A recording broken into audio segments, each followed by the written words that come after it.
project is called The Thread That Weaves Us All. My thesis project is a series of wall corner mine installations. They are paintings in space or architectural moments made out of multicolored yarn. This series is a representation of the three elements that have made me the person that I am today: my Mexican culture, my Buddhist practice, and crucially, their interrelationship.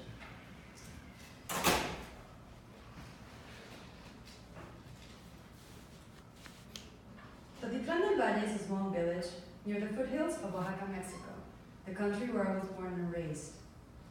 This January, I was fortunate enough to spend time in Totitlán, immersing myself in their culture and learning about the traditions and history and process of making the yarn.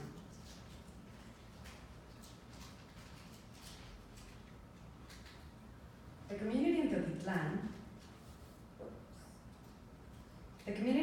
makes beautiful handmade yarn in an intricate process, incorporating a variety of natural materials, with orange and yellows coming from marigolds and red coming from crushed cochinilla, a tiny insect that feeds in the prickly pear cactus. My motivation is to bring attention to this handcrafted materials and reference the traditional weaving process through my own visual language. I am incredibly grateful to be able to share my project with the Totitlán community, as well as receive their support. Being able to use the yarn from my home country allows me to honor my culture. The catalyst for my project was the threads themselves and how they wove an almost magic window into my culture. While working with them, I realized I could analyze my mind and tangibly express an idea I had been studying in my Buddhist practice. Our life is precisely the outcome of our mind. I began studying and practicing Buddhism in 2015, but my practice became stronger when I moved to New York from Mexico City 2 years ago to study here at SVA. When I found out that the Caramba Meditation Center was just 2 blocks from school, I started attending classes twice a week. Here they teach me how to observe, study, and strengthen my mind. This is a temple upstate. It's 2 hours from here, but where I attend classes twice a week is 3 minutes from school. Each of my pieces as a whole is a literal and a visceral representation, a snapshot of my mind in a moment in time. The individual strings are my mental process in action, and the outcome of the piece itself could be read as the shape of my mind. Using the yarn from Totitlán is both personal and symbolic. Said this. My pieces are a series of site-specific string installations made from the natural dyed yarn and created with specific mindsets. Each piece begins with certain parameters. The colors I use are the ones that were available in Totitlán, and the initial shape of some of the pieces is dictated by freehand geometric drawings I do on the wall. Those are the limits I impose upon my improvisation. Each piece is built in a corner of my studio. Corners are imperative for my work. I find freedom in containment and fluid repetition. Because the closed space means that there's fewer choices to make, making me take better decisions. My thesis project is divided into 2 phases, based on the same visual aspects, but done in different mindsets. However, for both groups of work, I don't start with a blueprint, instead letting my mind take my hand in free flow. Each phase contains 2 specific side works. The first group of pieces is my mind without any specific intention or an anchor point. Resistant in Chaos was the first piece I made, using officially the yarn from Totitlán. I decided to work large scale to give the yarn a triumphant entrance into my work. I decided to call this piece Resistant in Chaos because just as working with the yarn is not easy, training ourselves in a spiritual path comes with great difficulties. Even the yarn I use for my pieces utilizes a living sentient being, the cochinilla, to add a vibrant color to the reds, conflicting with my Buddhist practice, reminding me of the constant contradictions I found in everyday life that I have to come to terms with. First I started with gray yarn, and as I was closer to the ground, I was called by other colors, transitioning to orange and blue strings, automatically giving me a feeling of a sunrise or a sunset. While creating this first piece, I constantly found myself with a lot of thoughts of doubt, fear, and failure. I worked intuitively, but the process was not flowing and there was no end in sight. In the end, I had to let go and embrace the chaos reflected within this piece. The clouds that obstruct the sunset are like the negative thoughts that obstructed my mind in every movement while working this piece. The space in the middle of the piece resembles a space I have to give to myself in order to observe, which I acquired through meditation.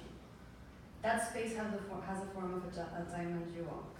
In Buddhism, we refer to Buddhist teachings as a Dharma jewel. The second piece in this group, titled Mind Observing Mind, came from the same approach, self-observation.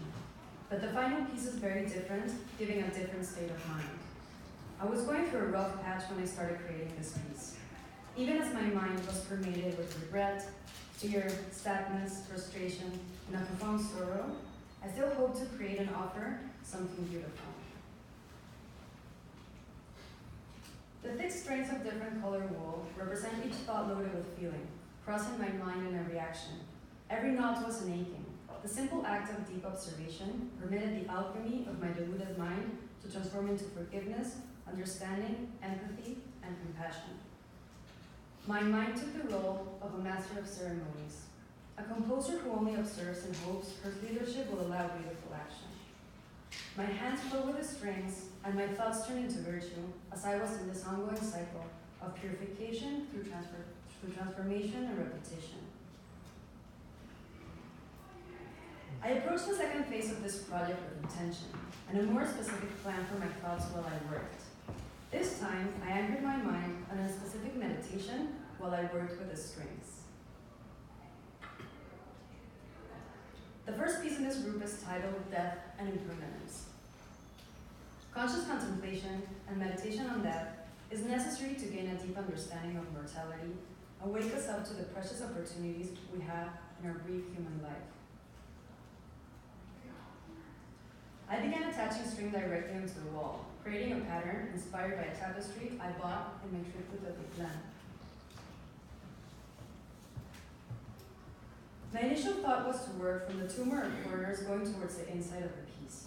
I didn't want to give myself the power to decide. This piece was going to lead itself through its process, while I anchored my mind on the following verse from the Buddhist prayer book. Yet my breath is like a mist about to vanish. I staple the string to the wall and pull. And my life is like a candle flame about to die in the wind. I pull the strings towards the other side, putting attention to the tension it makes. Since there is no guarantee I will not die today, I see where I'm going to staple it next. Now is the time to take the real meaning of human life, the attainment of enlightenment. I see where I'm going to staple next and keep going, and I repeat the verse. When I surprise myself thinking about something different, I bring my mind back into the verse, back into the work. This process helped me get used to virtuous states of mind, positive ways of thinking. It is like any other muscle. You train it to get stronger through a repetitive process. As the verse arouses a feeling of impermanence in my mind, I experience an awareness towards the idea of death, understanding that every second of my life is precious. If I lose the focus, I lose the string. If I lose the string, the piece stops. If I lose the focus of my meditation practice, the path of my life will take a course I do not want it to. I want to use every experience to grow and prepare myself for when death comes.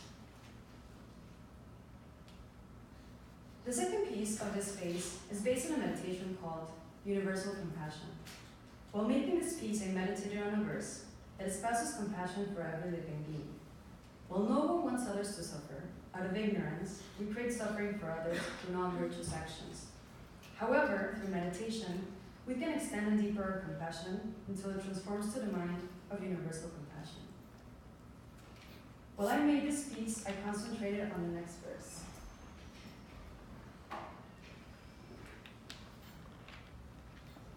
May all sentient beings possess happiness and its causes.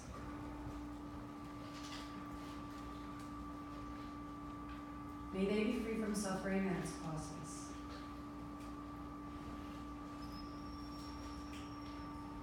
May they never be separated from happiness that is without suffering. May they abide in equanimity without feeling close to some out of attachment or distant from others out of hatred.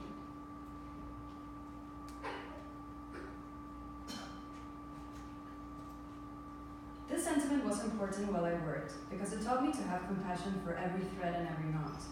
As the threads are pulled, they easily break from the tension, and I have to keep knotting and re-knotting. This relates to the compassion I need to have for every person in my life, even if they have caused me pain and frustration. More than any other work, universal compassion has organic curves and waves that open a window into the inside of the piece. The softness of this work gives access to the viewer. The lack of rigidity makes it more welcoming. The work becomes more vulnerable because you can see right to the center.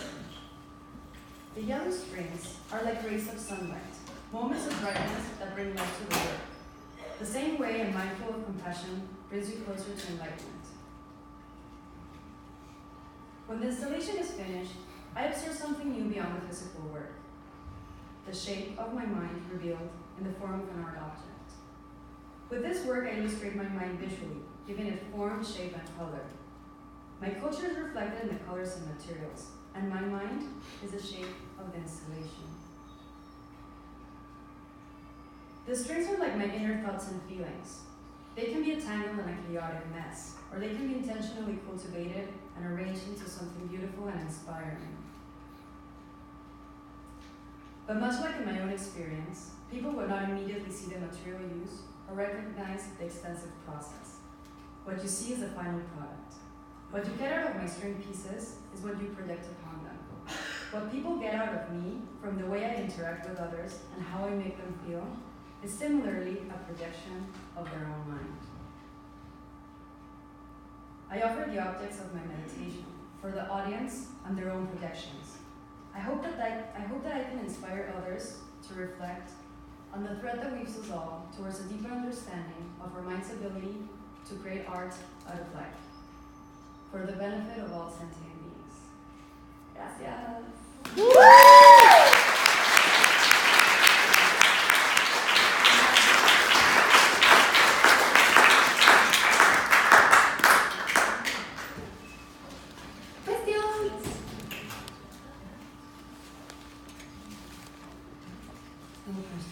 Make some up, guys, please.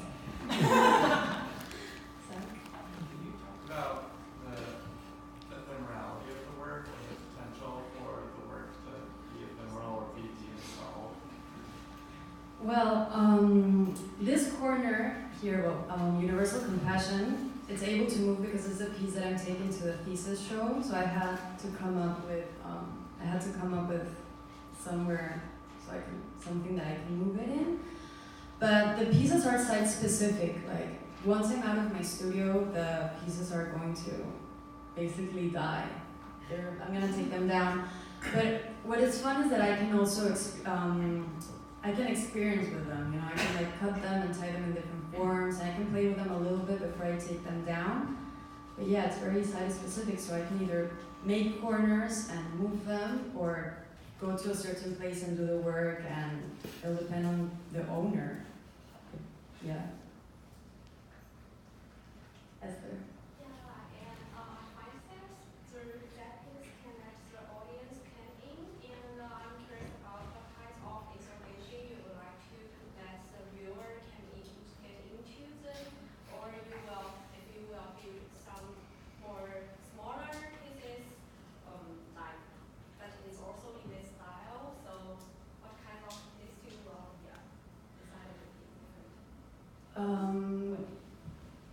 I don't really mind that people go inside the pieces. Like Death and Impermanence, people in open studio, like I painted the floor white and everything, and the next morning everything was full of footsteps. And I loved it. It was like, yeah, like people are experiencing and experimenting with them. So I am open for that. And I don't decide before making them. I kind of do them. So if one has a space where people can go inside, then good. And if not, like I think the viewer can also like decide. Yeah, some people were like, oh, I don't even want to touch them. Some people was like, oh, I don't want to sign them. Yeah, true. Your work makes me think about, my studio's next to yours, and I mean, it's so wonderful to really experience the work after you talk about it in so much depth, and even though we've talked about it as well. But your work makes me think about just the Buddhism tenet of sort of going away from, basically non-attachment to worldly goods, and then think about the art object. I think about my own art object, 15 objects that are like so precious that I'm so afraid that they might fall apart, etc. I don't know, what are your thoughts about it? I think it's so interesting, especially, I think about Eliza, for example. Eliza has this dream of opening a gallery that every object is to be touched or interacted with. I think it's amazing. So, I don't know your thoughts about that. I think that's related with Zach's question a little bit. Yes. When I start building them, since I know that I don't know how long they're gonna last. Well, right now I know how long they're gonna last, right? So it's kind of this process that you kind of like become detached from them while you're making them, which that makes them, in a way, also. There's a certain value in that, making. I mean, I wish if one day I have children, I wish I could like take them the same way, like they're gonna be free and they're gonna fly away, and like I just, it's. Aww. Yeah, I mean, I wish I could approach with that mind everything, actually, because I think like real love comes from that, from like experiencing the moment and being there, but knowing that if you we're love, gonna die, dude. I think it's basically if you love something, you gotta set it free. Yeah, you love something, you have to set it free, of course. Yeah, it's wonderful. I'm gonna go for hemming because it's a tradition now. At which stage you finalize your work? Like, if someone is doing a painting, still keep an eye watching the painting, which stage he feels really good and he decides to stop.